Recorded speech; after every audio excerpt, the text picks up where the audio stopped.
All right, we are live. Take two, if you will, of the Meta Lab from what would have been Monday, but the internet hated my modem yesterday and decided that I wasn't allowed to host a video, which is where all the hosting comes from. That said, the Meta Lab is live for Tuesday, episode 55. So let's say hello to Mike. Hello, everybody. And Jay. I have a spinny chair. Unfortunately, Tom couldn't join us today because today didn't work to his schedule. This was the day we could get the most people. This week, or as always, this episode is brought to you in part by Majestic CCG.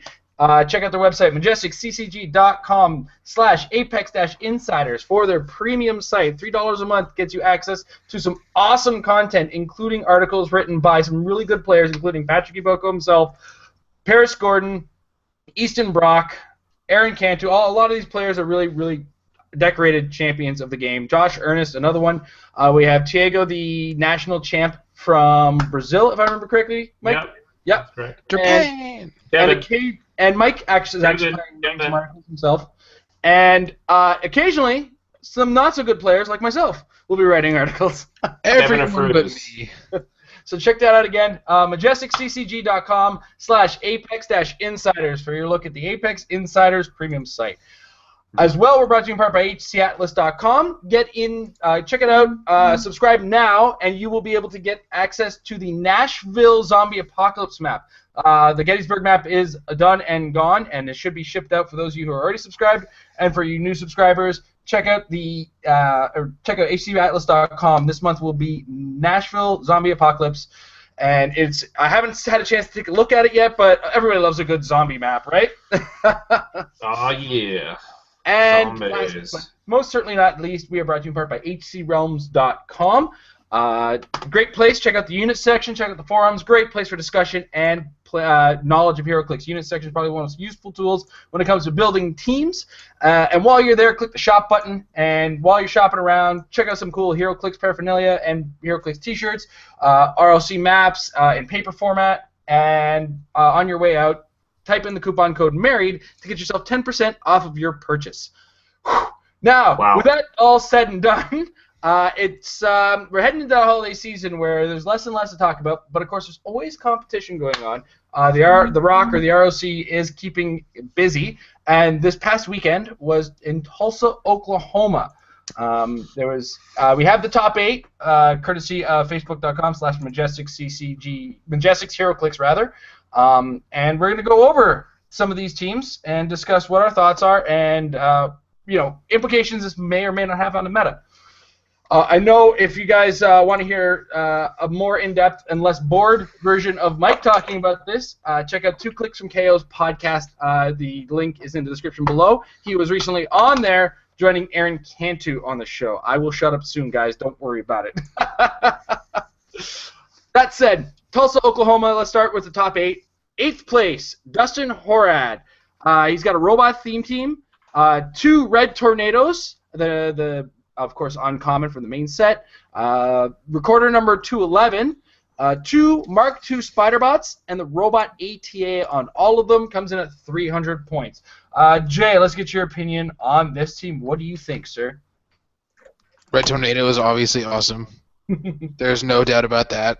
Lois will just rule the world between her and the other one, her and the rare. I mean, yeah, and that recorder is the one that has outwit with range equal to his attack. Yes, that's a 9, and then no line of fire, I believe. So he's pretty darn awesome. Spider bots with plasticity are good, although not as good as they used to be. A lot of perplex. Red Tornado never needs to roll dice. Big theme team. You can carry around the plasticity tie-up. It's pretty good. Pretty good. Pretty amazing. All right, Mike, do you wanna elaborate on your own thoughts on that? He basically echoes my thoughts. I mean that outwit on the part of the recorder is insane. Robot ATA is always nice to have, and I think any game where you can win by not rolling or any team you can win with without rolling is a very good team. because we know dice can be the enemy sometimes. Yeah. Oh yeah. Oh yeah. In fact, a lot of you guys have been insisting that I don't roll dice anymore. Yeah, you should not. But yeah, I was shocked to see the recorder 211. I'm less and less shocked when I see Red Tornadoes. She's definitely made her mark in the metagame right now. This isn't the first time she's shown up in a top 8. Lois. Lois. The last time we saw her, she has been playing in 2. Like, a lot of people are playing 2 of her. One instance, or the last instance we saw was 2 Red Tornadoes and a Resurrection Man. So expect to have that character making a mark out there, and be ready for it. And ignoring knockback is not going to do you much good. In fact, it's probably more dangerous to ignore knockback with this character. Mm-hmm. So that said, we move into 7th place. Stephen Galloway, playing the Jane Foster, the female Thor, on 145 points. The Batman from Trinity War, 85, and Mr. Mix's Pitlick at 70. Mike, we'll get your thoughts on this one first, sir. Oh, it's a great team. Yeah. I mean, anything with Mr. Mix's Pitlick is really good. This is a little bit on the glassy side. The Jane Foster Thor is an interesting choice. I think for the points, you can probably sub in pretty much. There's a whole bunch of things you can probably sub in its place and do very, very well. I don't like her 17 defense. I mean, it is impervious, so she does have a bit of a tank to her. And the 85-point Batman from Trinity War is really, really good. Great little support piece, but also he's a pick a power, so you can end up pulse waving your way to glory. There's a lot you can do with this team. A lot of mobility, and I mean, if you look at the top 8 in total, there's a lot of Mr. Mix's Pitlick. He's just insane. Really, really good. All right, Jay. Jane is an awesome attacker, although surprised to see her in this format, given that her trait only applies to relics and resources. Mm-hmm. So it almost seems like wasted points or wasted potential, but clearly it did well, and she has amazing improved targeting. She can match range with basically anything that's out there with her 8 range, I believe she starts with. Mm-hmm. Yep. And then Perplex from Batman. Then Batman has every support power you could possibly need, and then Mixie also does his usual Mixie thing. Mm-hmm. One of the things I'm reading the character right here on HC Realms, and one thing I'm noticing about this character is the special attack power in the first 2 clicks gives her energy explosion and improved targeting, ignores characters, ignores elevated terrain, and ignores hindering terrain. Yeah, she can shoot anywhere. Yeah, so she can basically shoot anywhere. On the first 2 clicks now, with an 8 range and a 10 movement with running shot, that's a 13 square reach, which lets her get the jump on Nick Fury's. Right? And can be a 14 with the team. Or you could just splash on him, which is also viable, because no shape change roll. Yeah, as well, also worth mentioning is the fact that her first click does also come with shape change. Shape change and impervious, so that's a double rollout if they're not dealing penetrating damage. So there's a lot. I think there's a lot more going on in this character where I feel like the goal was to keep her on the first click, but at the same time, her next 3 clicks after the first 2 do come with full movement charge if you run in a straight line. Which if you move her onto that click, you're more likely to be able to use that to a certain degree, and it comes with super strength as well. So she starts shooting lightning and then ends up throwing it down, picking something up and smashing people. Yeah. She'll run in your face. I think there's a lot more going on with this character. And I think this is a player who's had a chance to try this Lady Thor, if you will, and has probably got a lot of success with it in his practice. So You have your good swing, and then you can just TK yo-yo back with Batman. So that's right. Awesome things you can do.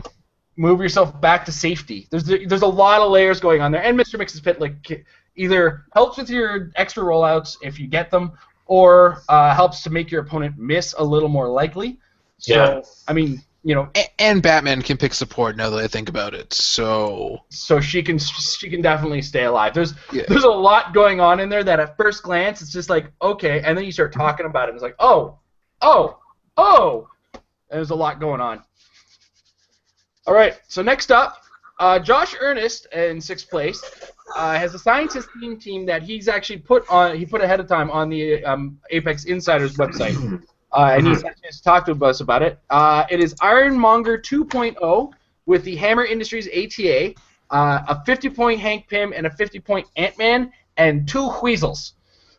Weasels. And of course, he's got a sideline full of Ant-Man to bring out ants. Now, if I don't have the article handy on me, but I believe one of those, I think the Ant-Man was from Age of Ultron, the main set, and the Hank Pym was from the collector set. So, I believe you're right. Let's get Jay's thoughts on some exploding ants first. Ants. What do you want? There's 0-point pogs that do penetrating damage when you kill them. Traditionally, they're already doing stuff. That's the linchpin right there. Is the penetrating What do you damage. want? Like, what? Well, and they poison, so. Yeah. They do. No point. They're bombs. They're kamikaze ants. What do you? They're little cute ants, and they have a little bomb vest strapped on them. Like, what more could you want? I like bomb referred to as clickers. And then you have a lot of options with different things that different Hank Pyms can do. And you can actually get a lot of damage off with your ranged attackers with Ironmonger and the Weasels, and you got a theme team with +1, 2, 3, 4, 5 figures. That's pretty solid. You know, it's good stuff. All right, Mike. I kind of put my thoughts in as he was saying his thoughts. What do you think, Jason? What do I think? I like science. I like the idea of exploding ants. I like science. And I'm picturing little ants with C4 strapped to their backs, running up to people, watching everybody relaxing. I got poison I can deal. What do you mean they're exploding? So it's all in all, it's a really cool team. I got a chance to read the write-up, of course, on the Apex Insider site, and he really had it all thought out. And of course, he made top 8. Josh Ernest is a great player. I'm going to continue to refer to him as the king of the Pog because I distinctly remember him winning, as a matter of fact, here one ROC with I think 3 or 4 figures on his team and a stack of Pogs. And this is no different with a whole bunch of ants all being Pogs and blowing up people's faces. And in people's pants. And in people's pants. Ants in the pants. You know what? I realize now what the worst thing about the Avengers team ability is. What's that? You never ever need it until you need it. Yeah. It's like you only see it on Avengers characters over 100 points, never on under, which makes no sense at all. Well, I think right now the issue is that the figures that do have it that are under 100 points is less obvious. Like for instance, any of the Ant-Men that might have it. I don't know if any of them do, but I don't think any of them do. That's the point. I'm thinking all the characters would be great with it. The 25-point Jessica Jones has it, so there. Fair enough. Yeah. So that 25 points doesn't count as one of your actions because most of the actions he's going to be taking are moving. All right. Next up, John Marr, any relation to Bill. He's got an Outlaws theme team, 2 Corianders, the 78-point Silver Sable, and the Red Hood and the Outlaws ATA. The Outlaws, much like Atlantis, is one of those named keywords that sneaks between the cracks as it shares dual two universes where you'll have Marvels with the Outlaws keywords and you'll have DC characters with the Outlaws keywords, and then you have Atlantis, which has Namor and Aquaman and friends, right? Mm-hmm. So let's let Mike take the lead on this one. Well, I mean, we've seen Coriander a lot over the past little while, so we do know what she does. I believe that, I know Red Hood and the Outlaws is like one of my absolute favorite ATAs. It is incredible. Opposing characters with the highest point value on their force can't draw lines of fire to characters using this team ability. Uncopyable. It's just so powerful. Really, really, really good. Pulse wave proof, if I'm not incorrect, basically. As long as it's the highest point character, yes. Yeah, exactly. As long as it's what it is draw, so yes, no pulse wave. Exactly. And let's see here. That Silver Sable I believe is the one that copies things. I'm not. No, that's entirely sure. the gravity feed one. That's not as good. That's the silver. Okay, silver sable. She's not bad. She does some good things, but like she's not as good as the other phenomenal one. Yeah, that one is just nuts. Yeah, I mean, she's good for tie up and things like that. So she can use energy, Taking shield range, deflection, running combat shot, and expert. flight ability. Yeah, I mean, she can definitely do some damage. And just having her there to be able to have the Outlaws keyword to be able to affect everybody else with that theme or with that ATA is just it pays for itself. It's really, really good. It's a real shame the Outsiders team ability is uncopyable. Because a Spider-Man Team A would be just, that the fact that she's a wild card would just go so far. Yeah. Jay, did you have anything to add on this one? I mean, I was gonna talk, but I mean, if you want to word it that way, yeah. I actually was trying to work on this idea myself with Corey and this ATA. I just couldn't. I was focusing more on Warrior because that's just a better keyword, but it just didn't really all work out to be good and work points wise. Didn't really think of Silver Sable because didn't really come up in thought, but like can see why that thought occurred, especially because that just works out really nicely. It's a really good idea, and in addition to the fact that the way this ATA is worded in the corner of the WES, it applies to multiple characters if they all share the highest point value. So double Nick, both Nicks will not get that delicious line of fire, nor if they have an Ultron drone or other such things. So, yeah, Coriander being able to just zip around hitting everybody while she can't be retaliated by the big threat is good. Yeah.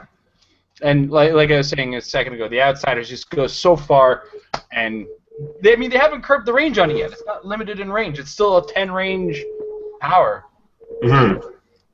Quite. Although, I mean, you'd think that she'd be using it mostly on herself just because she doesn't care about her defense numbers anyways in terms of the energy shield, although her trait nerfs that a little bit. But the main point being that just to keep her attack value for her movement attack. Absolutely. There's a ton of options with the character. She's super flexible, and if you're even more patient, just kind of slow roll your way up the board, and eventually just get into that place where you're going to start zapping your opponent regardless of retaliation. Then you'll see that mid-dial pulse wave just start to run rampant. So overall, I mean, she's a character we all kind of looked at and said she's really good, and it's just she's proven it, right? Yeah. Oh yeah. She's still here. Her dial length is just crazy for the points, and just her stats are phenomenal. Absolutely. All right. With Falcon Punch. Falcon Punch. I kind of interjected my ideas in the middle of all that, so we move on to the next team. Next up, Caleb Woodward. He's got a Shield theme team with the Cap Falcon, Nick Fury at 120 points, and Fitz, of course, bringing in Henry.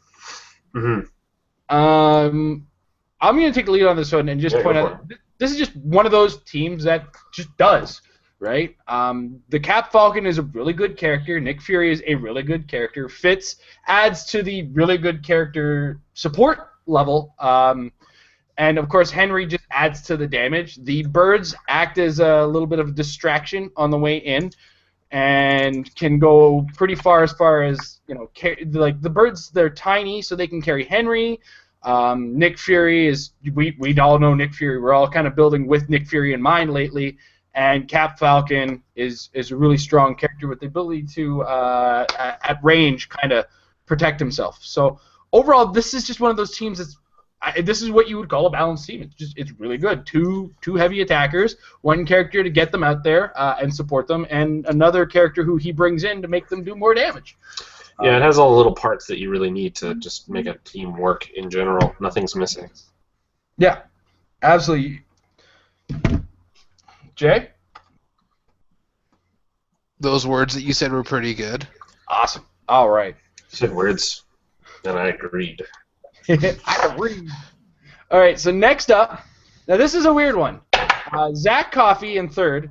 He's got Dr. Demonicus, Mr. Mixes Pitlick, I love this Rainbow team. Raider, Nighthawk Prime, Henry, and the Pim Particles.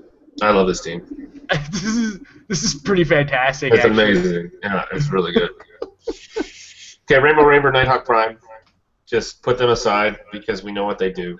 You know, they stop you from using colors and from using modifiers. No, they reduce your stats if you have colors. Right.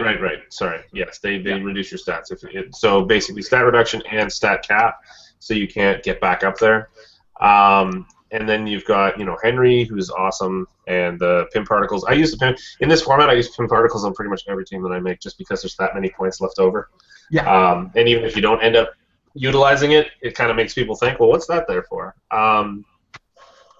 But Dr. Demonicus, with his +1 to the defense of adjacent Colossals, and then Mr. Mix's Pitlick being able to make more Colossals is amazing, along with the Kaiju, of course. Just, so good, so fun. And, I mean, we can take Mix's Pit. So Rainbow Raider, Nighthawk Prime, and Mix's Pitlick, that's just, like, meta slop.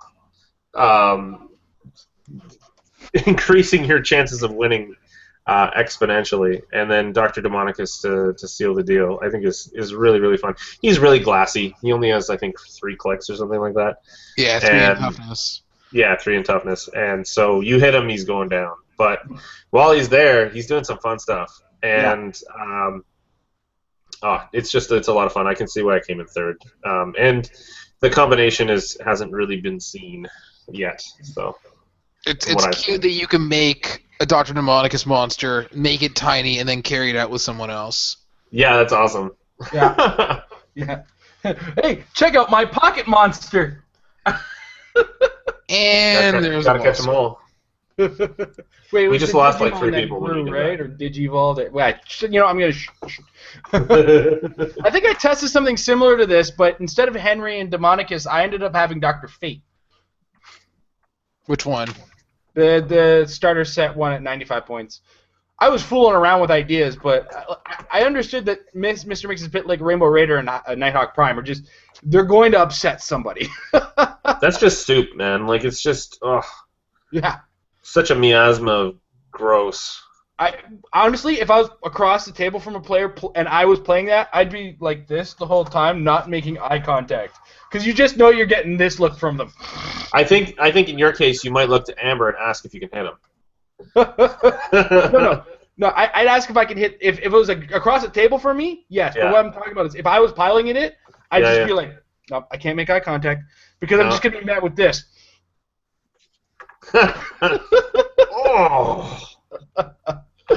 All right. In 2nd place, Sarah Edwards, also playing 2 Corianders, and she has the Hank Pym and Yellow Jacket, each at 50 points. It's actually apparently Hanky Pym, so he's crying. Yeah, Hanky Pym. Poor Hanky. Well done, Patrick. She cried her way all the way up to 2nd. I wish these things said which version of these characters it was. So, like, this was I pulled this right off a Facebook post, so that wasn't too specific. I'm sure pretty soon at HC Realms they'll have something up on the front page. And Jay, the Insider site will have a full write-up on it later. Maybe it was the Hank Pym that starts with TK. That makes more sense. Could be. So what do you think, Jay? It's a team. I mean, potentially you get PK, so that's good. I'm just looking up with the Yellow Jackets. One of them starts with 50 points. The Complex. It's the Hank Pym Yellow Jacket, the one wearing the red costume. No, I know which one, but there's 2 versions of that because there's Mage of Ultron and Box Set. One of Mage of Ultron. Yeah. Okay. I'm imagining that they started off with the Perplex Yellow Jacket and the TK Hank Pym, so you got a lot of mobility with Corianders, and then you have the option of turning into an anti-Ultron awesomeness Hank, if that's a thing you want to do, although I don't think there were any Ultrons. There's a lot of options when you get these guys, and then you get ants. You get delicious ants, and you can carry them ignoring the negative modifier, because if you're probably using Outsiders already, so that's a good thing. All right. Yeah. Cool. And then Yellow Jacket additionally has his anti-morph trait stuff, so he's a good counter against other Hank Pyms. Because I imagine maybe she maybe read the article of the guy who posted of Joshua and then was like, oh, I should probably bring that yellow jacket because destroying Hank Pym. So maybe smart decision there. Yeah, because having the one that gets bonuses against morph characters, if you expect Hank Pym to show up. Generally, when you know exactly what someone else is going to play, you can counter build them. Yeah, which is I think why that's part of a premium site. So if you want some advanced knowledge and you know one of these big players is coming, you go to that site, man, because they're talking. They're after me. Surprised that it did better than the other Coriander team just because of the ATA versus lack thereof. Yeah, I was just thinking it synergized. The other one looked like it synergized better. Yeah. It's good. I mean, it all comes down to matchups at that point. Mm-hmm. Indeed.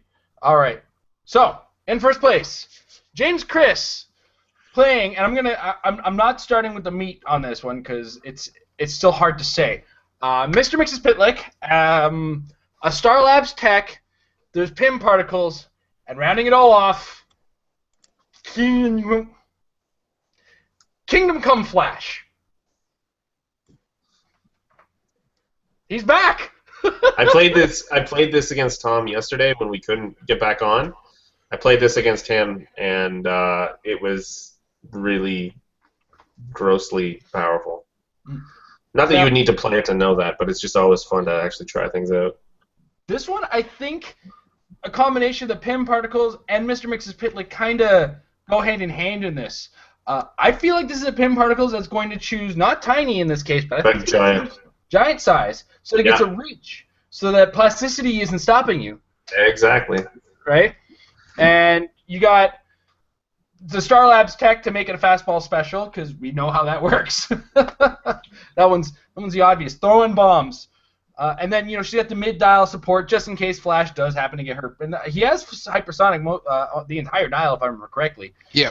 And if he's getting some hits off, he's got speed tokens, so he's just getting faster and faster. You really got to get him done. Well, he's hitting twice with that token. Yeah. A lot of the time. Either that or outwitting, right? Yep, absolutely. Yeah, getting him tiny to be even harder to hit from range, which is probably how you're going to be trying to shoot him, is a good thing. Well, what I did was I made the particles giant, TK'd them back towards Flash, picked them up same turn, and then second turn went out and hit, and then came back, right? Mm-hmm. And then Mixie, he wasn't quite on his size changing click yet. But by the time he got there, whenever I double tokened, I made him tiny, and then he was giant again and was able to just pick up and go. Against Tom's team, Tom had 4 characters with Mystics, so he was taking a lot of damage, but I was just healing him back up, so it really didn't matter. Yeah, so... Yeah. I'm hoping that everybody remembered that for a Speed Force character, you only get the token if you're adjacent when you make the attack. So... Mm-hmm. Oh, really? I didn't know that. Yeah, that's what I was worded. You can't do that with giant size. That's true. Well, although technically, if you're a giant, you ignore plasticity anyway, so you don't even technically need the giant reach part. You just need to be a giant. Yeah. Well, I think it's you ignore smaller characters' plasticity. So most of the characters that have plasticity are pretty small anyway. So it's not really a huge dealio. All right. So that was the Tulsa, Oklahoma Rock, and I want to congratulate all the people who did very well in that. And you know what?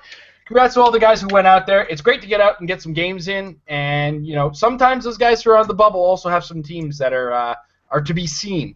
So it was one of those things I really wish that it was more.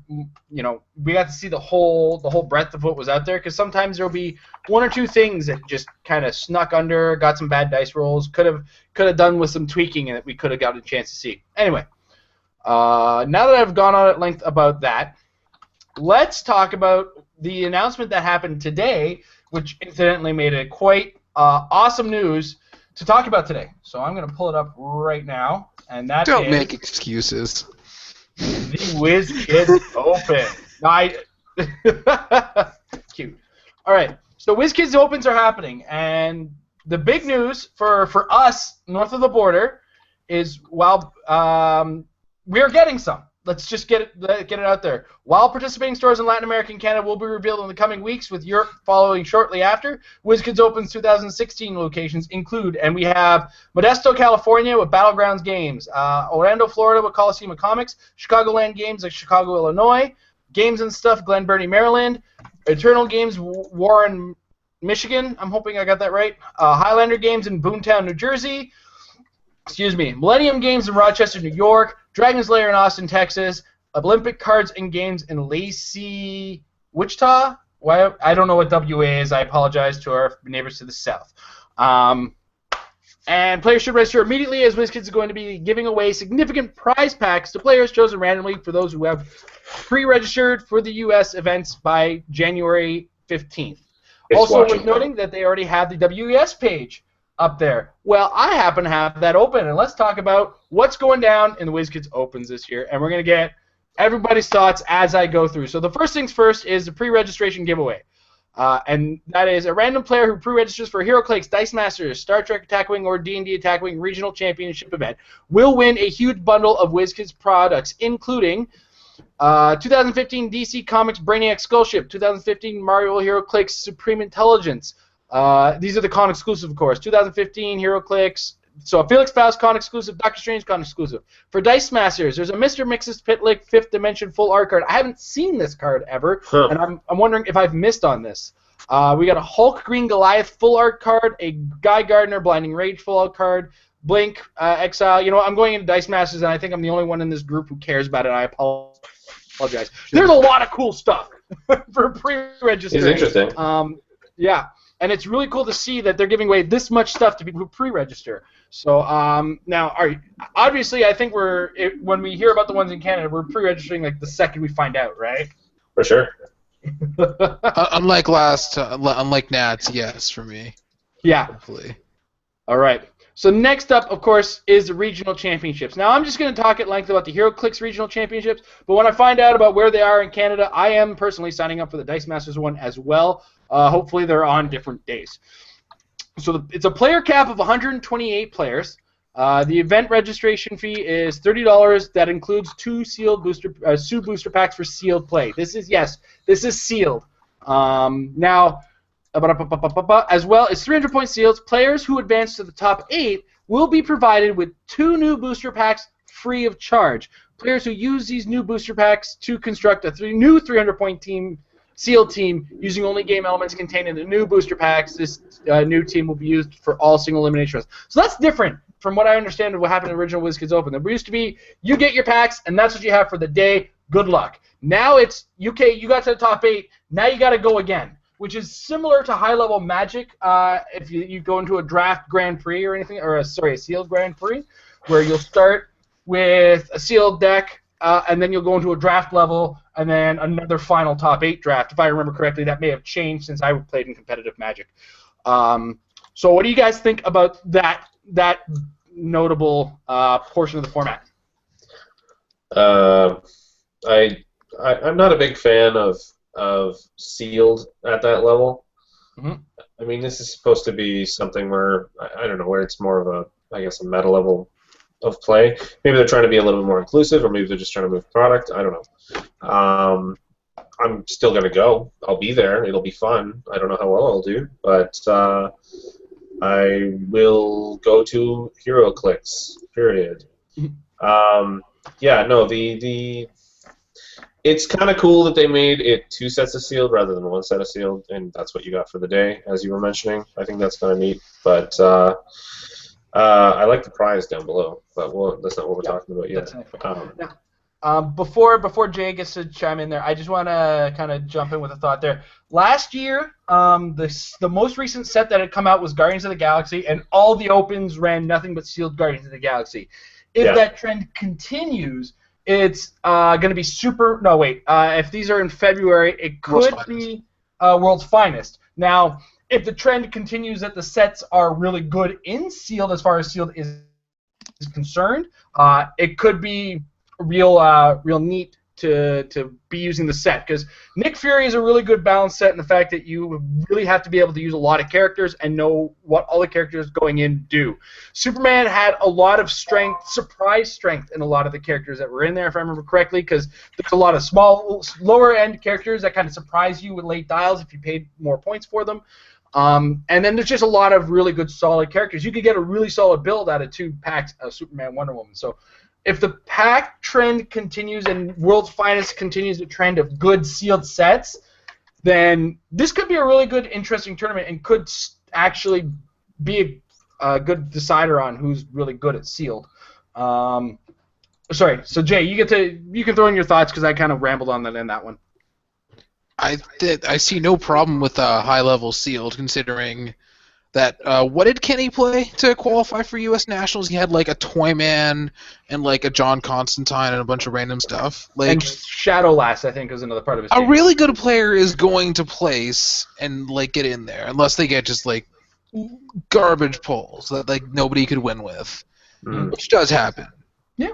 But some players would think what Kenny had would be garbage pulls, right? Yeah, exactly. He's clearly was good enough to take that stuff that nobody else would win with and manage to pull it off. Yeah.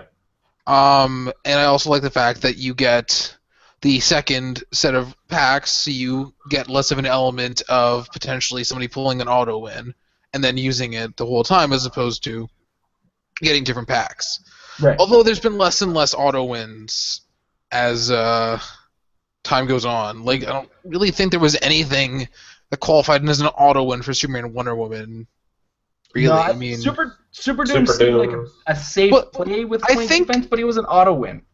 But the difference between, I think the problem with not the problem, but the thing with Super Doom is that was a draft set, so you got Super Doom not accounting for points. I didn't get a chance to see anybody pull him in a standard sealed, so I can't. I think really he's not. I don't know. I think Apollo was really, really strong. Well, I managed to lose with him, because dice. Yeah. Yeah. So even with his own probs, so dice will happen, but I think generally the better players will rise to the top. Yeah. Yes, there could be auto wins, but like I said, you get the chance to weed some of that out. I do like the fact that the top 8 get a new set of boosters for free. Like, that is a nice thing. Yeah, that's a nice kind of nod. I'm hoping that entry fee is just like a placeholder, because that's presumably American currency, and that becomes scary to think about when Canadian. Yeah, $37, $38, yeah. We'll see. 40 actually, because we're around 1.3 now? I think you're right. Yeah, I think it is close to 40. Yeah, it'll be close to 40. It's a price to pay. You pay a little bit extra.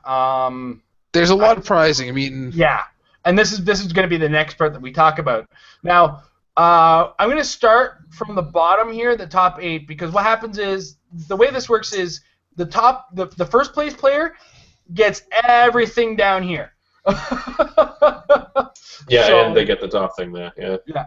So let's start with the top 8. The top 8, basically, if you read this out, gets a full set of con ID cards. You get Ares, Daredevil, Doctor Strange, Marvel, Namor, Sentry, Shang-Chi, Spider-Man, Swordsman, Tigra. All those ID cards, if you're just in the top 8. So that's 5th, 6th, 7th, 8th, only get those. Now, that's great. And that's, of course, 1st, 2nd, 3rd, 4th. So everybody in the top 8 gets that. If you just get 5th to 8th, you get this. If you're in the top 4, so if you're in 3rd below, you get all those ID cards, but you also get a Skull Ship, a Supreme Intelligence, a Felix Faust, and a Doctor Strange. Mm-hmm. Right? Then, if you're in the top 2, and this is, of course, so the second place is going to be quote unquote, just. I realize I'm not on camera as I quote unquoted. Gets all of this, which includes the other con exclusives: the Adam Strange, Animal Man, The Weird, Ghost Rider, Loki, and Spider-Ham. And on top of all of this, the winner also gets a full set of World's Finest Chases and Primes. So that trend is continuing, because they did that with War of Light entities for the WizKids Opens last year. So this prize pool, what do you guys think? It's a huge prize purse. I mean, This is where WizKids has the advantage versus the ROC. You know, they can put all these really cool prizes together, whereas the ROC has advantages in other areas, including frequency by which they run their tournaments. Yep. But not to compare too strongly. Sorry to just jump in there. I know I've done it. I've gone first twice in a row here, Jay. I think top 8, you know, that is a great little stash to have. Is all of those. I mean, they still sell for really good money too.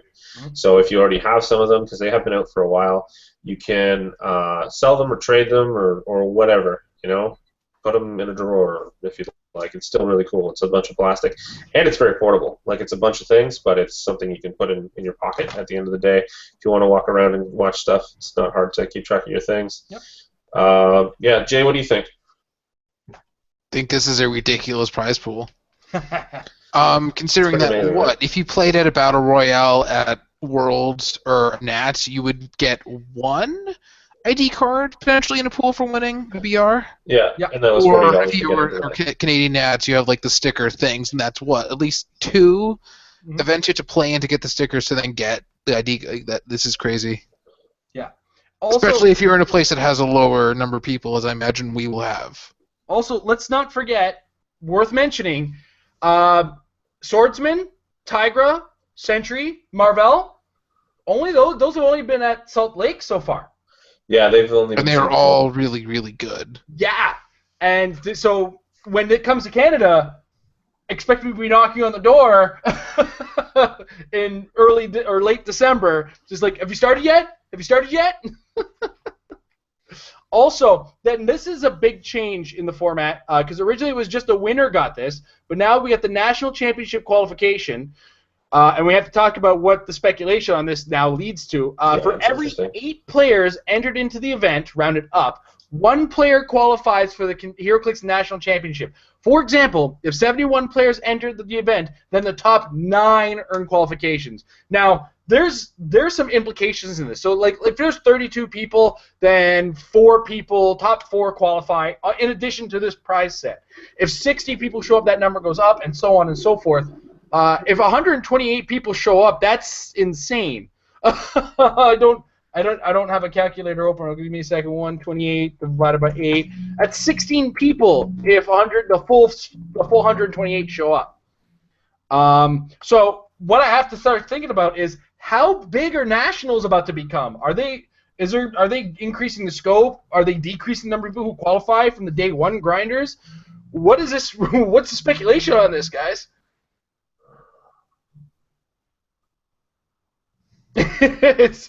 All of a sudden, I have found a way to silence my voice. It's nuts. Not my real dad. Now, I overheard some conversations where we might be seeing a bigger venue for Canadian Nationals. I'm not sure about the size of the one that was at American Nationals, the U.S. Nationals, but it looked like there was a lot of space because I saw some of the the stream, from the Dice Masters that I was watching at the time, and I saw like a whole lot of space in the area. I might be wrong though. So, I think it was definitely bigger than ours, Yeah. just space-wise, because ours only really sat 32, and then you rotated. There were 4 qualifiers in that day, so you could have had 4 sets of different 32s. But I mean, we know what happens. It's everybody plays until they qualify. Yeah, I would hope that we'd have a larger venue, even if it's still run by Carta Magica. Yeah, it would be nice to not be quite so cramped, or be just as cramped, but with more people, and not have it sell out quite so quickly. I'm still looking at this. 71 players, 9 qualifications. I wonder, like, the other thought that I'm having is will that mean that you have to qualify in order to go to nationals this year? It's like, that would kind of suck. Not. I really hope not, because that's. I mean, when I say it's nice to see them taking things like this from Magic the Gathering, at the same time, you need more of an infrastructure set up for something like this to be like Magic the Gathering. You know what I mean? But at the same time, my understanding is if we have 8 or 9 of these running in the U.S., I'm not sure which dates, if they're all on the same weekends or whatever, then we might have multiples in Canada as well, which means we have a whole lot of traveling to do if we don't do well in our local one. You know what I mean? Yeah. If we have a local one. I mean, what's going to be local to us? I mean, are you going to have to go over to Manitoba? Calgary?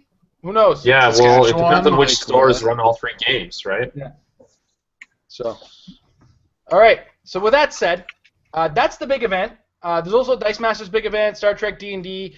I swear one day I'm going to start a channel about Dice Masters because I'm really getting into the game, but still not as much as I am into Heroclix. Let's talk about side events because they're doing some neat stuff with it this time. So Heroclix Battle Royales are going to be happening. $15 entry, you get 1 booster, and of course there's a draft as always. All booster contents so you start, you draft, you play what you got, no point limit, right? We all understand that portion of it. The prize structure, all booster contents are placed in the center of the map to create a prize pool. A 2015 Marvel or DC Comics Heroclix Convention exclusive prize figure and 3 Avengers ID cards are placed into the prize pool. All players snake draft from the prize pool in order of placement in the game. So we're American or Canadian nationals. We got what 2 Con LEs per booster per battle royale. This one they're adding 3 ID cards, so everybody who participated gets something cool con exclusive, right? Yeah, absolutely. I think it's good. It's very inclusive. Yeah, very inclusive. Now we move on to the other portion about this. It's the side event challenge. Side event challenge rewards players for playing in multiple side events throughout the weekend by offering a high value prize to the players who earn the most event points each day and across the entire WizKids Open. Each game, Heroclix, Dice Masters, etc. will have its own prizing that can only be earned by playing events for that game. I.e. Battle Royales for Heroclix, Rainbow Draft for Dice Masters, etc. Every time a player enters and plays in a side event, they will accumulate points towards winning awesome prizes outlined below. If you place first in your Battle Royale, you get 8 points. If you get second, you get 4, third, 2, and fourth gets 1. So just getting into a Battle Royale gets you a point at bare minimum. Dice Masters, I believe I'm not sure how the Dice Masters side events work. Anyway, long story short, because they're only listing 2 players, winner gets third, loser gets 1. And then the prizes... they could be considering that all the players in a Battle Royale, other than the winner, is a loser. Yeah. I don't think Dice Masters has like Battle Royales per se. Yeah, I don't know if they have that format. Because there's going to be quick play, $10. Okay, you know what? This a thing for Dice Masters. We're a Heroclix channel. That's true. I'm so excited for this event because I'm also a Dice Masters player, and I have the rulebook for D&D Attack Wing, but I'm probably going to go for Heroclix and Dice Masters specifically. Anyway, each day, the player who has scored the most side event points for that day, Heroclix and Dice Masters are tracked separately, is awarded the daily prize for whichever game they had the most points. Additionally, at the conclusion of the WizKids Open, the top 3 players who have scored the most side events across the entirety of the Open earn the gold, silver, or bronze grand prize depending on their placement. So the daily prizes include the Captain Marvel ID card, and Sentry ID card, Tiger ID card, Swordsman ID card. The ID cards that are still kind of new to the rotation, and there's very few of them out there. You're even hard-pressed to find one even for sale on eBay right now. Then you got the Heroclix Grand Prize. At the gold level, if you are the one who got the most over the whole Open, you get an Adam Strange, Animal Man, Weird, Ghost Rider, Loki, Spider-Ham. If you got second place, you get a Brainiac Skullship, Supreme Intelligence, Felix Faust, or Doctor Strange. And the third place over the entire event of side events gets the ID cards Captain Marvel, Sentry, Tigra, and Swordsman. So very, very awesome prizing just for doing well in all these side events. There's so much awesome about this that's really cool. We already got the dates on all of these events, and it looks like a lot of them are happening the end of February. Some of them are different days for each game. Dice Masters is first at Battleground and Modesto. So this is all late February down south in the U.S. of A. I'm so excited for this. That'd be awesome. I'm so happy that I heard that we're getting them here in Canada, which is fantastic news. It's good to be included in all of this awesome. Yeah, it is really awesome. I'm just going to have to go and not play the actual event and just play all the side events again. Kind of like at Nationals. Yeah, you did really well. You made it like a bandit. You had so many. I ended up with like, I think, 2 Spider-Hams, 2 Animal Mans, and then like a bunch of other. I can't remember, like a lot. It was great. I had one of everything, an extra Spider-Ham, and extra Animal Man, I want to say. Yeah. And an extra Ares ID card. That's what it was, yeah, as well. Yeah. So I just played a bunch of battle royales. It was fun. yeah, and it looks like we're going to be walking out with a lot more of this if we just kind of go and have fun, man. And you know what? Battle royales are exciting, and I'm really not going to be disappointed if I get my butt kicked and sealed. I will just be playing battle royales and Dice Masters all day. Gonna have to try to divvy up between the two to keep myself in the points. Although I might just settle for bronze on that. Although you're probably better off playing Clicks than Dice Masters because you have the opportunity for way more points. This is true. Although, who knows if the Dice Masters rounds are just faster. Well, the other thing, too, is like Dice Masters winners 3, losers 1, they accumulate differently. Remember, they said they're doing the measurements different for each game, right? So the best Heroclix player gets the Heroclix prize, the best Dice Masters player gets the Dice Masters prize, yeah. Right. So that is really exciting, very great news. It's going to be nice to get a lot of Canadians to have all that con swag that they would never normally get. Yeah. Mm-hmm. Yeah, all we need now are Target exclusives. The which? Target exclusives. Target, yep. Well, we need Target. Actually, keep them gone. Let's just put it in a store here. We don't care. We don't care what store. We'll go. Put it in Michael's Arts and Crafts. I will go to a Michael's Arts and Crafts to go buy Heroclix if that's the case. Actually, somebody at 401 just put it in Walmart. I mean, that makes the most sense next to. Yeah. Next I know Target. somebody that went to a Dollarama and got Target exclusives from the Gravity Feast. Yeah, I remember that. Wasn't that Will that found them there? Yeah, I think so. Yeah. I have to keep my eyes on my local Dollarama. All right, user questions. Guys, if you're watching right now and you didn't get a chance to get your questions in either yesterday or today, go to facebook.com/marriedwithclicks and throw it in one of the posts about this episode because, honestly, we can't let YouTube comments in. I'm trying. Can't get it to work. So, that said, let's start with yesterday. We got a whole bunch of them in there somewhere. Somewhere over the rainbow. All right, and to answer this question that showed up 1,000 times, Mike won the pre-game show yesterday, or pre-show game yesterday. Mm-hmm. It went to time, but I won in points. All right, awesome. Here we go. He decided to kill things. All right. Even though he missed actually a couple attacks, he still managed to get through it. All right, we can put a stamp on the episode. Chris Stockhouse asks. Actually, he put the stamp on it ahead of me. He said, "It's official. Let's play a game of Would You Rather. You have 50 points left, and you want TK. Would you rather play the Fast Forces Fitz or the Star Labs Tech and Henry and Pim Particles?" And then the discussion does kind of show up in there, but I'll answer the question. It looks like it's going to be a similar answer to what Aaron Cantu of 2 Clicks from KO threw in there. It depends on the team. If I can benefit from Fitz's keywords, and a free Henry is always good. He also adds, I think, Perplex. I'm sorry. That's Perplex. Give it to somebody else. Yeah. So I mean, Fitz is a really versatile choice in as far as your options, and it's less versatile, if you ask me, than the Starlab Tech or and the Henry and Pim Particles, and you're more likely to maintain a theme if you have either a shield or scientist keyword on the go. That's how I would do it. I'm saying I'm more lean towards Fitz than the Starlab Tech, to be brutally honest. Although if there's a way I would play the Starlabs Tech, and it would probably be something like the Flash team we were talking about earlier, where we have a tent pole base to walk around. So, Jay, you want to take your answer next? Yeah, it just entirely depends on what you're playing. It's not a cut or dry answer. If you want your TK to potentially give you Persistent Strike or support you, that's something different than getting Fitz to get in the free monkey, and like they do entirely different things. It's like you can't really answer that question. Although I don't lean either way. Although I mean, kind of Fitz because just he does theme is good, and shield is a strong keyword. Scientist is a strong keyword. Shield TA is good. Perplex and giving it is good, and then getting him plus free Henry is good. But it just really depends. Absolutely, Mike. I mean, it's not once again, it's pretty much the same answer as you guys.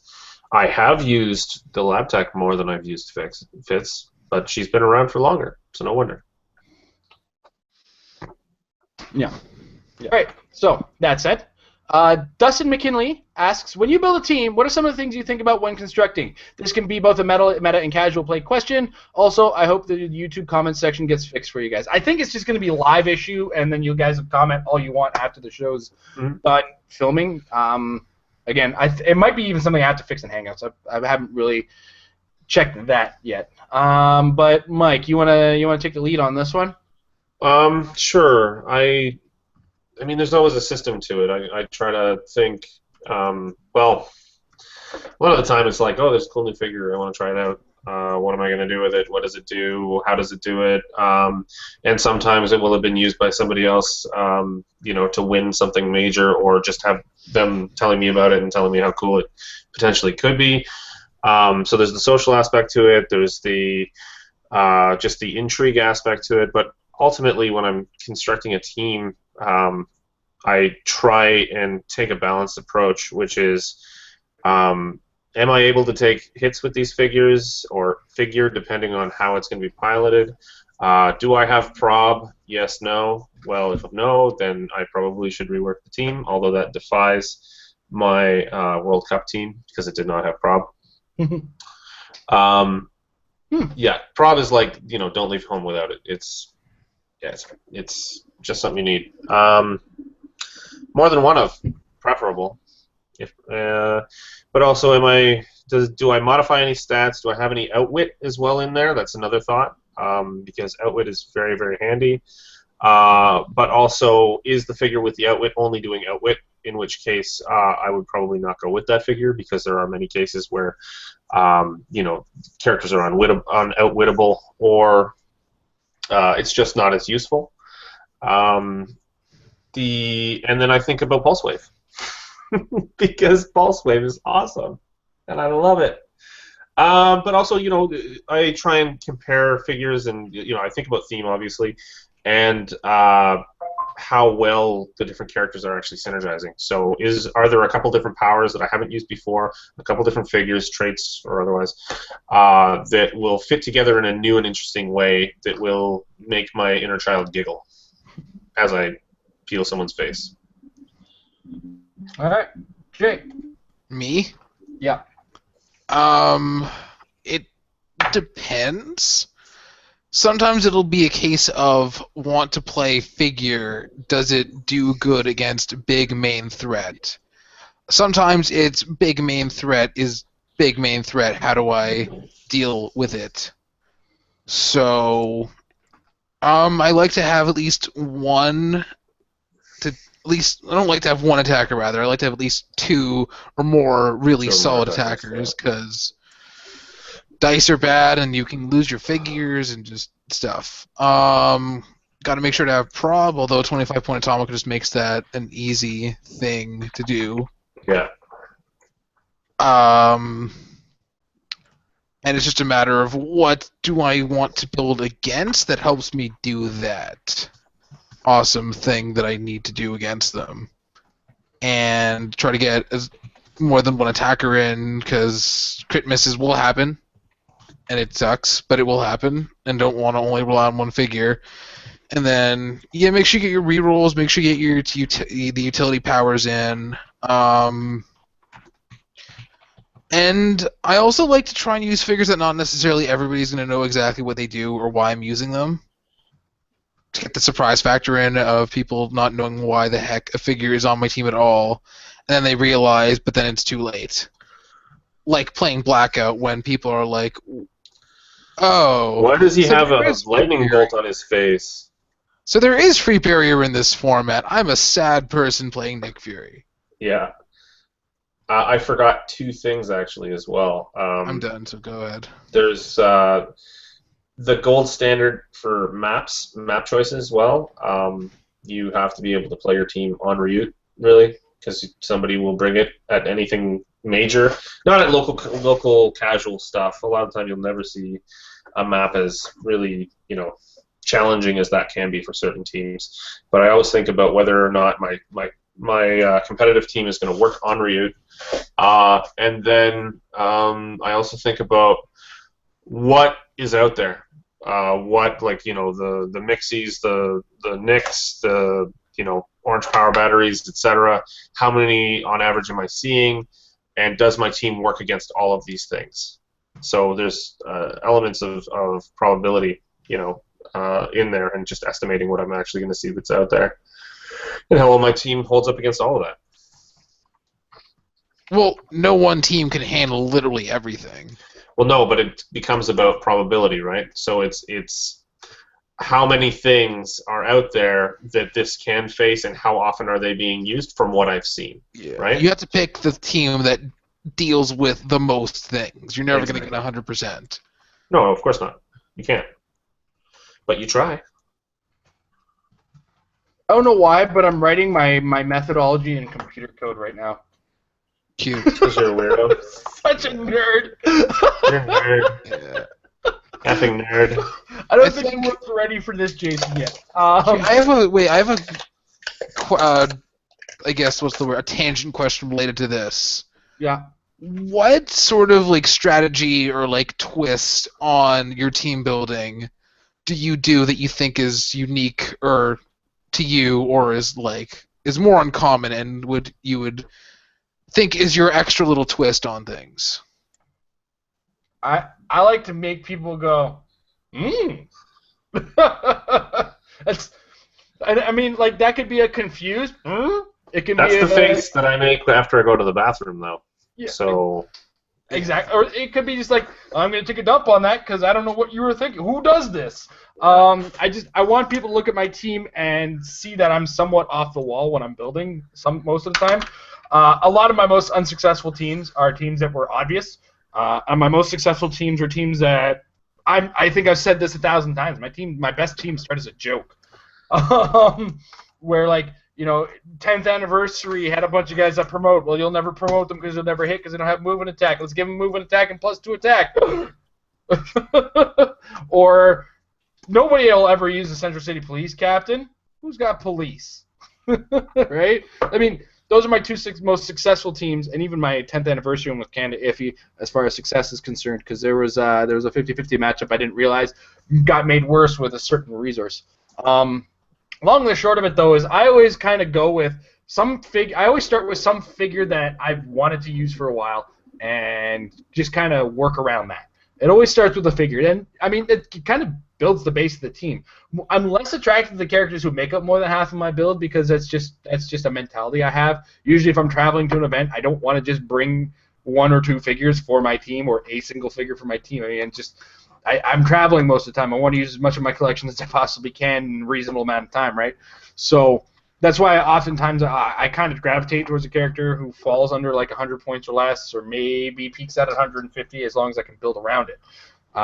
Anyway, that's kind of where I start. Is I start with a figure, and then I look at the keywords, and if I can make something work with the keywords, I will do it. If I don't see anything that's really functional with the keywords, then I start building around that and seeing if I can make something work. More often than not, though, I always start with I'm leaning more towards generic keywords just because you get more options, more as far as what's the word I'm looking for? Diversity of character.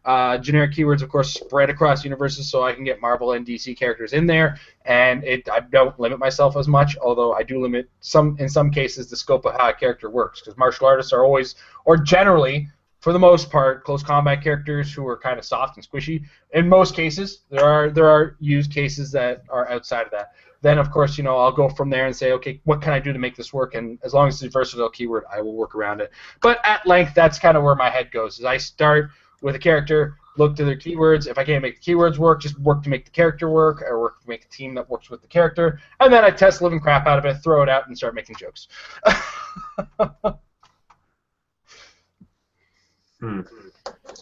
What's your answer to my question, Mike?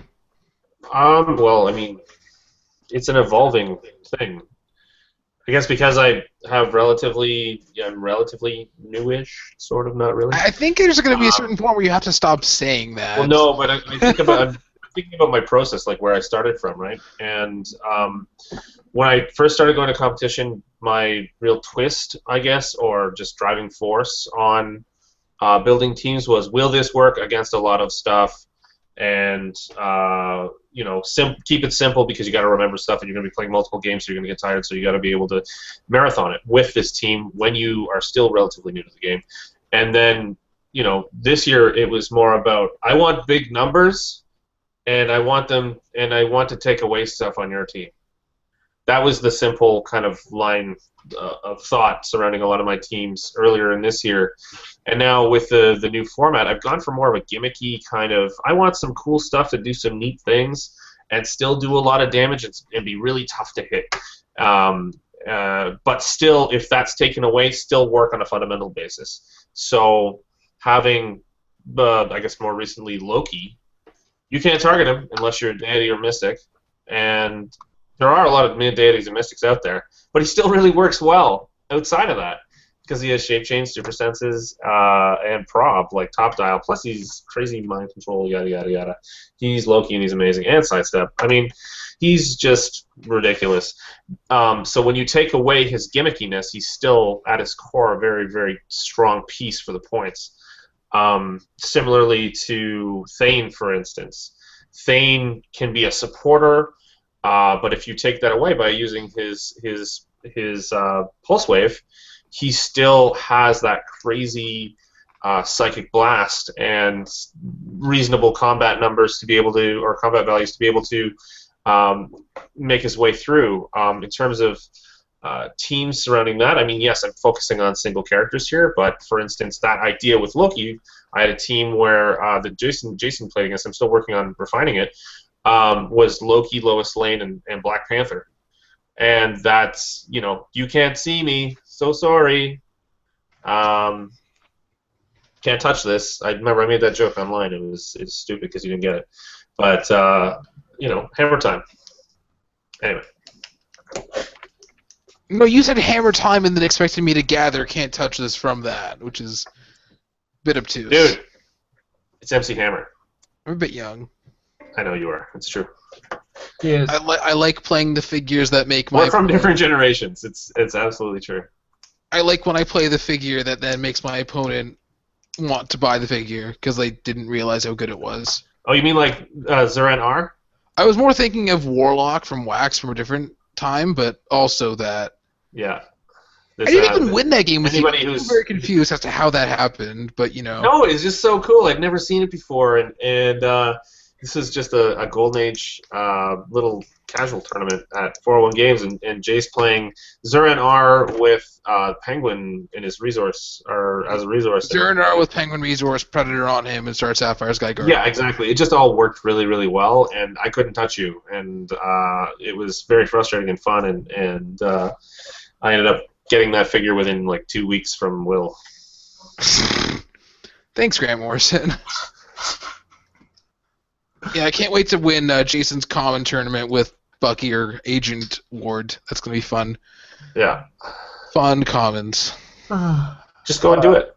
I also want to point out that a lot of the Metal Ad team does have another common element to a lot of their teams that they build, and they have to borrow something from me. Not me. Not all the time, but quite often, somebody or multiple people are borrowing something from my ass.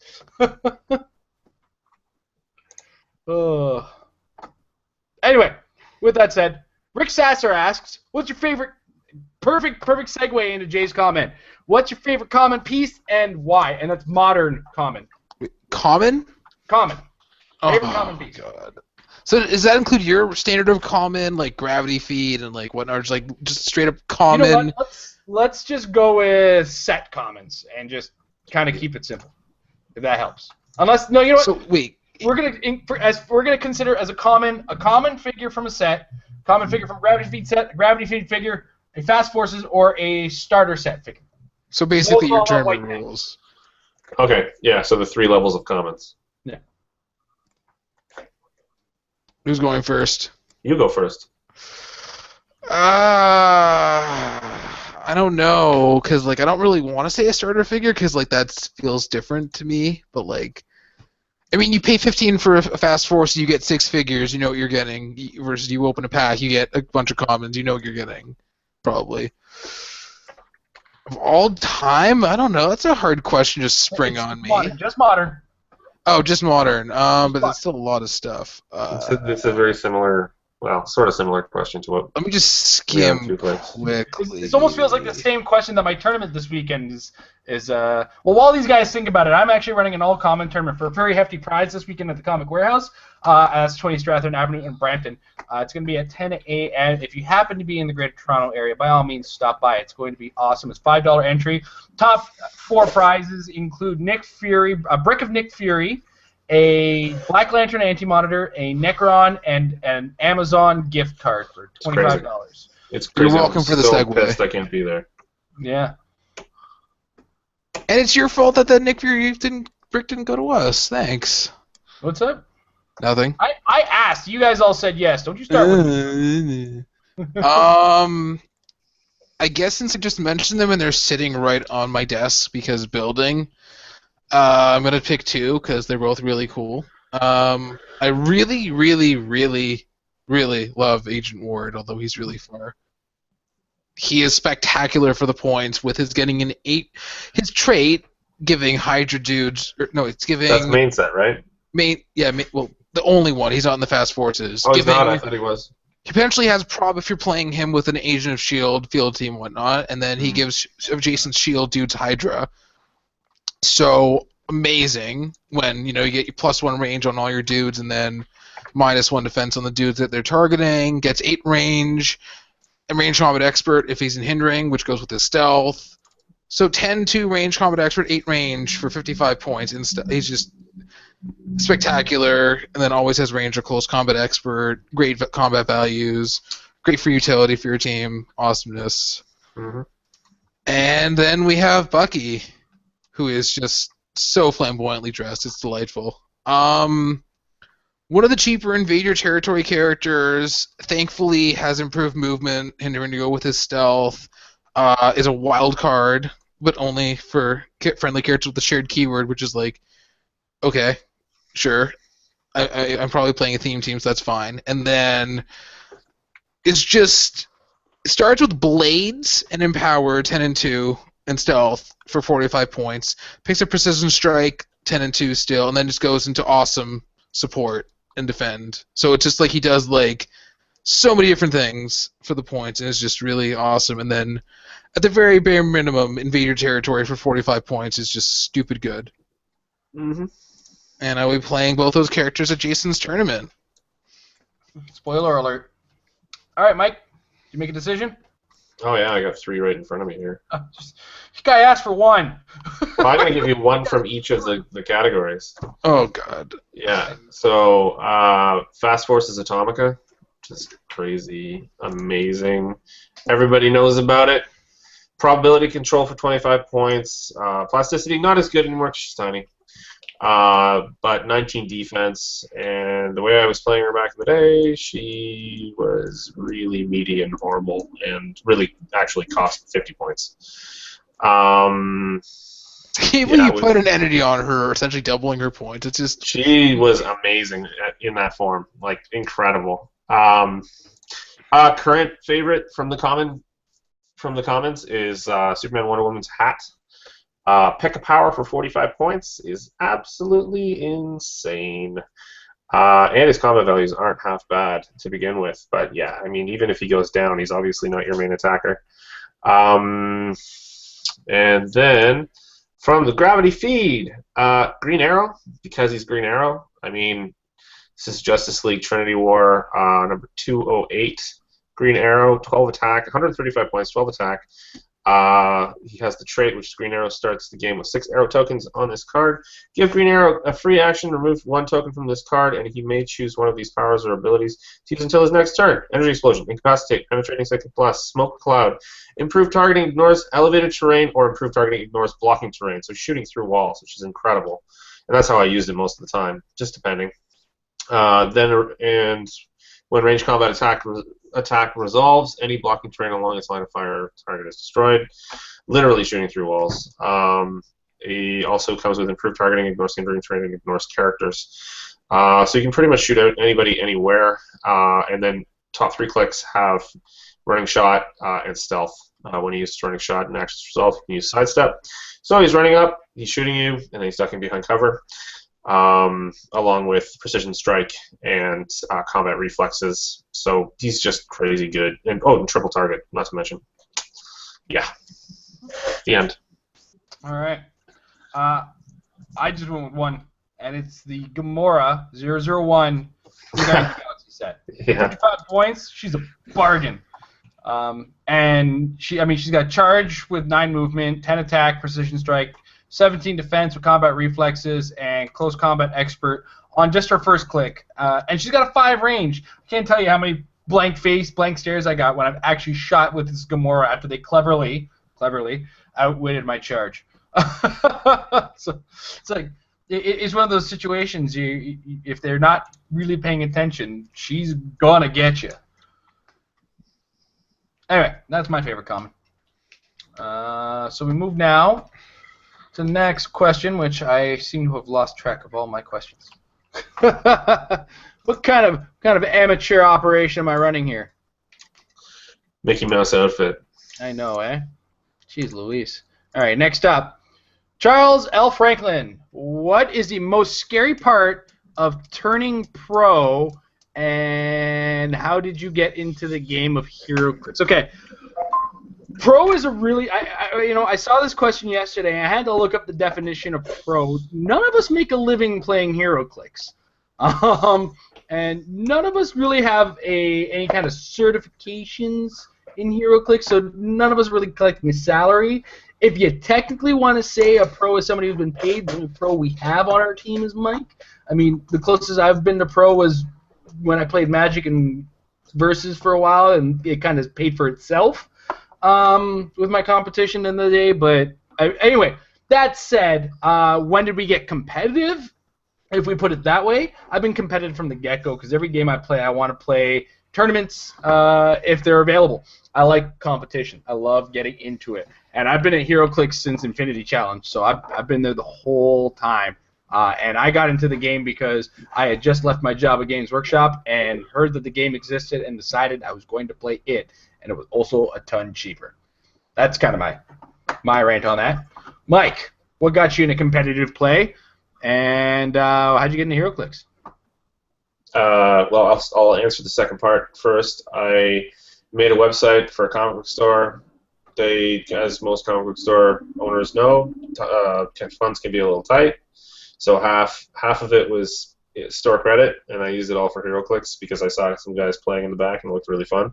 Some cool superheroes on it. Getting into the competitive aspect of it, I was fortunate enough that store had a player named Drake Conrad, and some of you may know who that is. He ended up placing very well at WizKids Worlds this year, and has been in and around for a long time, placing fairly well overall. Travels to all kinds of events in the States. And one day, about 6 months in, he said, you've been getting more and more into this. Why don't you come to Nationals? It was the very first Canadian Nationals, and I said, sure, sounds good.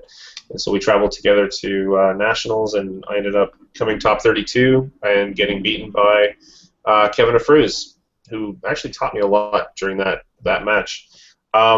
Reasons why to get into things competitive. I'm an addict. I mean, anything I do, I go big on. I don't see a reason to not try. And generally speaking, I end up placing pretty well when I do actually try, and when I build a team and practice it and do all the due things. I mean, that's the criteria, right? You can't really expect to make a team the night before and do really well, although some people do. Thanks, Aaron. And I ended up actually at the last tournament that we did, the Winamount, came in second with a team I'd made the night before. Most of the time, if I'm really being serious, I'll practice a team for a long time before I end up facing other people. Big reason for that, and I know I'm really going off on tangents here, but a big reason for that is I think that when you're playing against other people, you should spend less time thinking about what your team's doing and more about what their team is doing. And that's really the only way for me to do it. I know some other people have eidetic memories for cards and things like that and know what's going on all the time, Jay. But That explains my win-loss record. I'm just teasing, man. Yeah, I won money. It's my method. Jay. Hope that answered it. I have no idea what the answer to that question is. I think it just kind of accidentally happened, although I've never placed notably in anything that's major, so, like... I've placed decently in some local events, but, like, I don't know. I wouldn't really consider myself to be a competitive player, necessarily. I don't know. Do you go to competitive tournaments? Yeah, I do, with the idea of winning, but, like... Well, I don't know if I'm good enough to the point of qualifying. I mean, I try, but, like, I don't know. Sometimes I'll show up with the team I made the night before and do okay. It's fun. And what got you into the game then? Give him that part at least. My friend, who I do nerdy stuff with, played and then showed me the game, and I was like, "Oh, that's pretty cool." And then sort of just happened from there. All right. An addiction is a terrible thing. It's one hell of a drug. Heroclix is a hell of a drug. Hell of a drug. All right. So next up, Fabricio Granados. What do you think about the news from the WizKids Open? I think I kind of gave my answer on that one. But he also adds, I'm truly excited to see what they'll do here in Latin America. Since we're hosting our second nationals, this might mean that we shall keep having one and maybe more. Well, get those people out, get them playing, get the events going, and I'm sure they'll run them all day, every day. It's good news it's great to see that the game is growing up here in Canada. I mean, we've been there since the beginning. We've had the sets since the beginning, and some of us have made our trips to travel to go for bigger tournaments. And I mean, let's be honest, we just got to get out there, and they got to know that we want to play. That's the only way to do it. And I can't stress enough the use of WES and diversifying the number of games that you're playing, because a lot of stores lately have been looking at and going, hey, why don't we get the Heroclix Nationals? It's because WizKids isn't running a Heroclix Nationals. They're running a WizKids Nationals and a WizKids Open. So you got to get your stores playing Dice Masters, get your stores playing Attack Wing, both D&D and Star Trek, and get the games recorded so that they know that you're playing them. Because that's how they track this stuff. The WES is their first form of tracking. So that's how they find you. Another good reason, and this is kind of a tangent as well, to use the WES and sign up for every tournament you go to, and unsign up or remove yourself from the list if you are not going to go in the end, is that people will see the numbers on there and decide to go to a tournament or not based on that sometimes. So if you are going to go, sign up so that other people know that there's 8 or 10 people actually going, so they know it'll be fun and bigger and more opportunity to play with a whole bunch of different people, versus sometimes there's stores that have signups of 2 people. And you never know who's going to end up going, but a lot of the time that'll discourage other players from coming because they think it just may not even happen. 2 people will show up and the store won't even run the event because they do have to pay for the OP kits, and in order to give away the pieces from it, it really makes more sense for them to have more larger numbers. All right. With that said, Jay, Obi-Wan Chris takes exception with your somewhat limited list or choices for characters of the Avengers team ability that are low points. He's got a list of 11 here from 65 points and under. Including Goliath and Giant Man from the Age of Ultron set, the super rares, I believe those are. And he's got Jewel and the Fast Forces, Ant-Man and Wasp and Captain America on there, Tigra, Ant-Man, Avenger Sky Cycle, Jarvis, and Manifold. So there's does he want a round of applause? I don't know. I mean, I said he just took exception with it. I didn't say he had to be rude, sarcastic about it. But that's the only way I communicate. All right, next up, Nathaniel White. I missed the start of the episode. What's your thoughts on the Justice League ID cards, or would you rather have them stay? Okay. Oh, we didn't even cover that, did we? Really? No. This is a weird one because I didn't mention it because I haven't seen the solicit myself. I've seen copies of the solicit. But let's say it's gonna happen. Okay. I can pull it up if you want. I mean, their ID card. They're gonna be Justice League. There's gonna be a new resource if that's the case. This teleporter. Cool.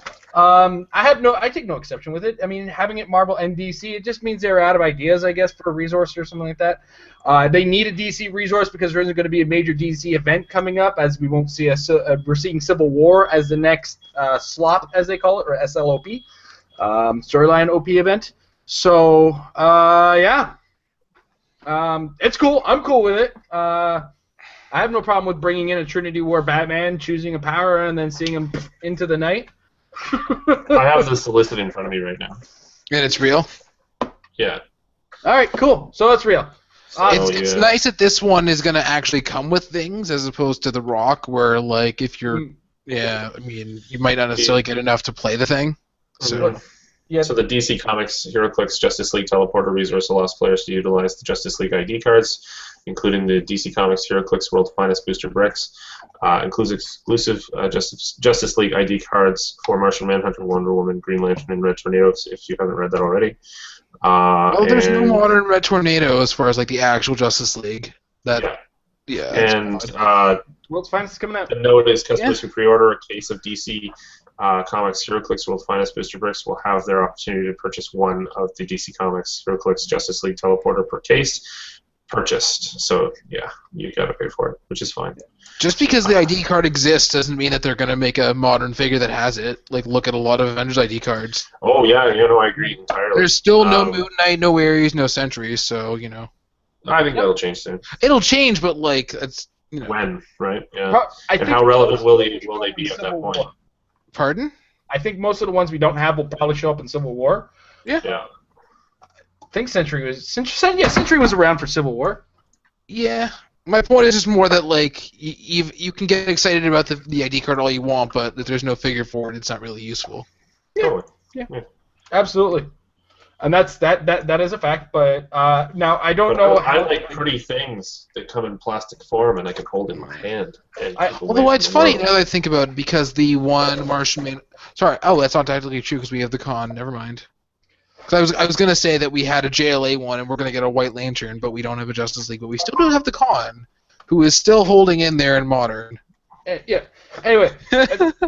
It's just DC tagged ID cards. They have the same functionality. There's gonna be a new set of characters you can bring them out with. It's gonna be cool. I have no qualms with it. And if they have more than just what's coming in that pack, it sounded like Mike said there's gonna be some that come in the brick. Cool. ID cards, awesome. More diversity, more options. I mean, if they're even functional with the round table, that makes them even that more exciting, right? I mean. How can I not miss out on the chance to have that awesome a round table to get some cool rolls out of? Who knows? You're an awesome round table. I am an awesome round table. I mean, look at me. I'm so round. Oh, well, come on. All right. You're in round is shape. Charles L. Franklin got two questions. I love your Captain Science moments there, Jay. Round is the shape, children. Anyway. Charles L. Franklin got a second question in there. What is your favorite con click and why? Let's just do it. No, I don't want to go with just this year. There's not enough of them for it to be that long a show. So, what's your one favorite con exclusive figure, Mike? I have two. Can we do Marvel and DC? Pick one. Marvel and DC. One. I know. I'll pick one. Okay. I love Loki. Connex Loki. He's ridiculous and awesome and can't be targeted because he's amazing, and I love him so much. But also Animal Man because he's Animal Man, and that's it. Mike, don't make me mute the mic. Don't make me come over there. Jay, why do you do this to me? Why do you make me pick between my dudes? I don't know. I mean. Dr. Fate is fabulous, and in more ways than one, and he's wonderful. All right, If you make me choose, fine, Dr. Fate, because Justice Society is the best team of all time. All right, myself, because he's a soft spot, and he was the first one I earned that wasn't purchased online, I actually went to Nationals and got him for placing in the top 8 of my grinder. Dupe. He was the first one I ever got. Oh, yeah. So happy to get Dupe. Oh, Dupe. Yeah. Little tear. I picked Dupe that over would've the been Hulk Jay's. of all things. So, Pardon? I figured that would have been your favorite. You went on about Dupe forever. Dr. Fate is just a different. You may pick one. Dr. Fate is the best part of the best team ever, and he's probably one of the best condyles. He has the best of both worlds. He has the best sculpt, and he's the best dial, and he's the best team. Like, what do you He's want? the greatest. My first win would have been the Weird, that was a really ridiculous battle royale. Cool figure. I like that figure. Getting a 300-point Martian Manhunter is terrible, especially when you reduce your opponent's actions to 2 from 3. It makes them all hate you. oh, okay. All right. So with that said, thank you for your questions, guys. We always appreciate it, and we're always willing to answer them so long as they're somewhat decent, clean, etc. And I'm sorry, I'm just kind of typing something into the chat for the guys right now. And apparently can't type and talk as well as I thought I could. Anyway, as always, we are brought to you in part by HCRealms.com. So check out the shop page at realmsgaming.com, and on your way out of getting some really cool HeroClix related paraphernalia, use the coupon code MARY to get yourself 10% off of your purchase and help support the channel. As well, we're brought to you in part by HCAtlas.com. Subscribe now and get your chance at the Nashville Zombie Apocalypse map, which is going to be the December map, which should be going out at the end of the month. And those of you who order your Gettysburg maps should be getting them within the next couple weeks. As well, we're brought to you in part by MajesticCCG.com/Apex-Insiders, or check them out at Facebook.com/MajesticHeroclix. There'll be links to the site there as well. A $3 membership gets you some awesome access to some awesome thoughts from some awesome players. It's an awesome place to go to get some awesome information. Did I say awesome enough? Awesome. It is awesome. It is an awesome source of information for HeroClix. With that said, as well, if you want to directly support us, Patreon.com/MarriedWithClicks. We did jump back over $100 just last night. Apparently, somebody wants me to buy a better internet. With that, Mike, we do have to film that episode now. We're on the hook. Yeah, for sure. So I am going to get into Mike's place at some point, and we're going to play an old school rules game of HeroClix, an old knockdown, drag-out fight that we smack talk to each other into. And of course, there's awesome rewards on Patreon.com/MarriedWithClicks. Yeah. If you're in the Greater Toronto area, specifically the Brampton area, check out Comic Warehouse on Saturday. We are holding our all-common tournament. This is a test ground for something I am trying to develop with the Patreon as well, which is going to be a tournament series that uses the format that I'm trying to run this weekend. We'll be tweaking it after the tournament once I see how it runs. So that's, again, Patreon.com/MarriedWithClicks. And check out Comic Warehouse this weekend at 10 a.m., 20 Strathern Avenue for the tournament. And that's about it. So thank you, Mike. Thank you, Jay, for joining me today. Yeah, thanks for having us. Yeah, sure. And as always, guys, remember when you're playing at the table, you're building your team.